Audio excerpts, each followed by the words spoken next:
Grace to you and peace from God our Father and the Lord Jesus Christ. These are rich texts for today. The first, Jeremiah, is a typical call story to prophets. There's a kind of formula that happens when prophets are called. You know what usually happens when a prophet is called? It's not, you had me at hello, God. It's no. Moses had 3 excuses. He couldn't speak. So Aaron had to speak for him. What does Jeremiah say? I'm too young. Gee, I'm too young. So I'm interested. What would we have to say? Should we hear God speak to us either through our scripture reading or prayer, or maybe someone suggesting to us, what would your excuse be if you got called to preach God's word and be a prophet? What would your first gut reaction? I don't know. I'll come back to it. Okay, and I'm going to pick up my daughter, Rachel, who I picked up in Baroka last night because she had a little mishap off the road. Praise God, she's all right. Rachel, what would be your excuse should God call you to speak? I don't know how to hear. I don't know how to hear. And you know what God said, or what God told Jeremiah is, don't worry, I'll put the words in your mouth, in your lips. I don't know how to hear. Now, what would be your excuse? There are no right or wrong answers here. I'm not going to ask everybody in. Okay. Well, I would say Allison, because I got from Allison. Okay. You want me to say it?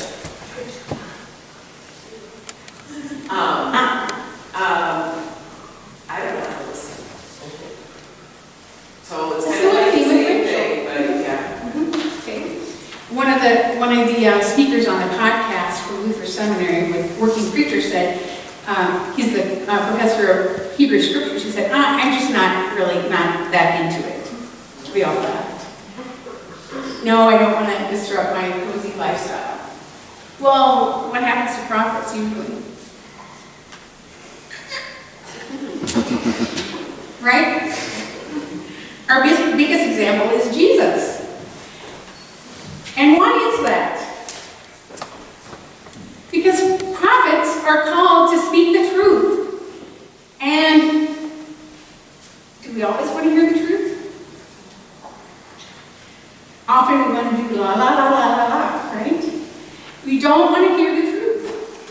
But as people of God, we are continually getting our focus off of what God wants for us, and rather to what we want, and we'd rather listen to ourselves. So the prophets get in big trouble. Namely, in the gospel, we remember, without having to read it, that Jesus' end was on the cross. And what he does in today's reading is he is an instigator. My children hate it when I do that's that sort of, what is that, box thing? But anyway, I can't help it. He's the instigator in this text. He was a provoker in this text. He kept nailing the truth. And then what happened? The people, did they sit back and say, nice sermon, Pastor, see you next Sabbath?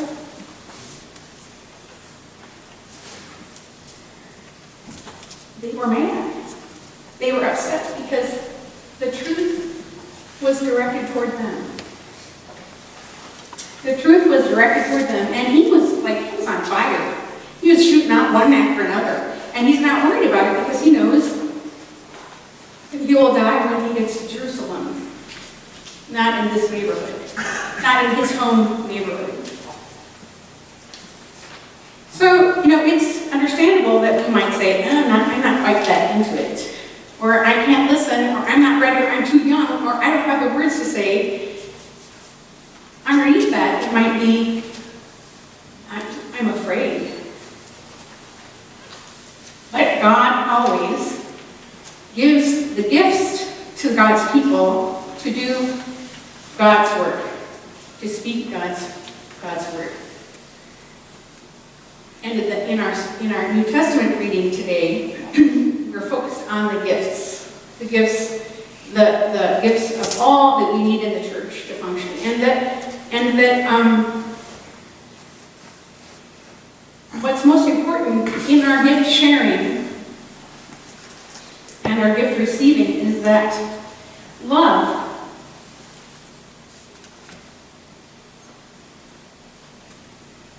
is infused and held up and encircles our gift giving. The same speaker on the podcast talked about, if I do not have love, I'm a noisy gong or a clanging cymbal. And he said, I remember those little monkey toys that you wind up and you like that. If we don't have love, we're like a noisy monkey clanging a cymbal. Our intentions might be good, but our holding on to that gift giving, our giving gifts and expecting something in return, our giving gifts, giving begrudgingly, our rolling out left side, really being ticked because our neighbor didn't come, or our neighbor isn't rolling out so circling, like a lovely circle. That would be me. I hope we can do practice sessions before then, by the way. Anyway, so everyone can participate. If we do not do all these things in love, the Spirit is not allowed to work and flow in and among us.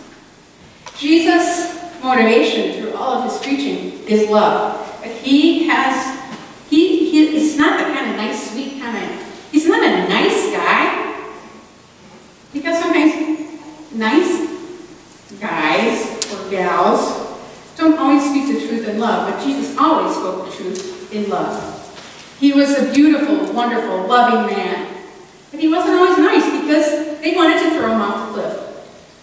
They didn't like what he had to say. And this is a theme that runs through Luke, is the rejection of the prophet, the rejection of Jesus. And the point where the people become enraged is when they hear Jesus say that his love and grace is not going to be focused on them. They are not the privileged folk that get to hold on to and keep the goodness of God. It's going to go to everybody. So sometimes, I would imagine, who are like me, in my humanness, I might think, well, that person doesn't really deserve God's love. You ever thought that? You don't have to nod your heads, I know the truth. Because I have experienced that myself. And it's a spiritual journey to let go of that and to come back again and realize the love, the great love that God has for me, if I hold on to it or if I hoard it, I've not really gotten it. I've not really understood what God's love is. And that's not the end. You can come again and be renewed and refreshed again. And to come again and to say, I didn't get this word. Help me get it and forgive me. Because that's all it takes. And the forgiveness is there even before we ask. So, that scene, there's a lot of confusion again in the gospel. He's reading in the synagogue, and then they get him out on the cliff, and what does he say? Oh, look there, and then sneak off this way. We don't know. We don't know how Jesus got out of that, but thank goodness, thank God, he did it. So, words of truth sometimes sting. They are words that all of us need to hear. And so my prayer is that we can receive and give words of truth in the spirit of love, not in a spirit of condemnation or criticism. We want to let the spirit of love loose in this place and along this countryside and all through this beautiful, beautiful creation that we find ourselves living. Thanks be to God.